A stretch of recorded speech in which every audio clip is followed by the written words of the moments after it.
Well, a new provision in the federal funding bill signed into law last month threatens a growing industry in Minnesota. Despite recreational marijuana being legal in Minnesota, come next year, hemp retailers could have to make some drastic changes to stay in business. Now, the new provision in the federal funding bill now redefines certain hemp-derived THC products as illegal.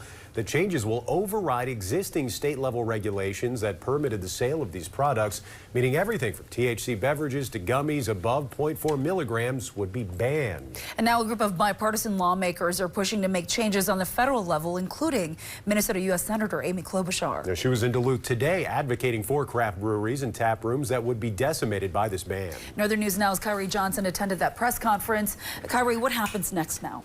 Yeah, Laura and Dan, that's right. So breweries and tap rooms across the state know they're on the clock for complying with this new ban now. And with less than a year left until THC drinks become federally illegal, our local businesses are starting to feel the crunch. The clock is very clearly ticking on our industry. As of today, there are 317 days, actually, until currently, as written, the vast majority of hemp products are going to be banned nationally. Leaders in the THC industry say the ban would put places like Wild State in danger of losing not just a few products, but in some cases, their entire business. What's at stake here is not just one business. It's not just our tap room. It's the manufacturers and the distributors, the retailers, the farmers, and the labs.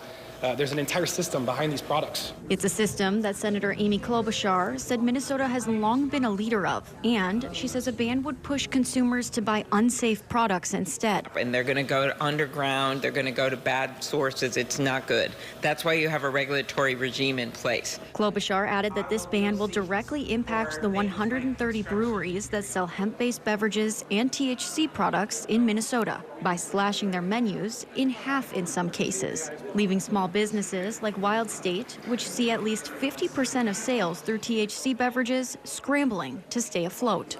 Many of them turning to their elected officials to push for bipartisan support and a replacement solution for the ban. Really, when you look at growing seasons and things like that, decisions are going to be made about this in the next few months.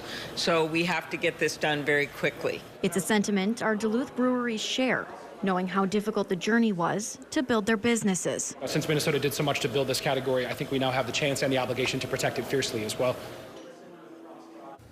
Klobuchar says some people who were in favor of the ban didn't initially realize how it will directly impact breweries that sell hemp-based beverages and products in Minnesota. She adds there are tentative plans to come up with a replacement for the ban that would take effect in a year. Live in studio, Kyrie Johnson, Northern News Now.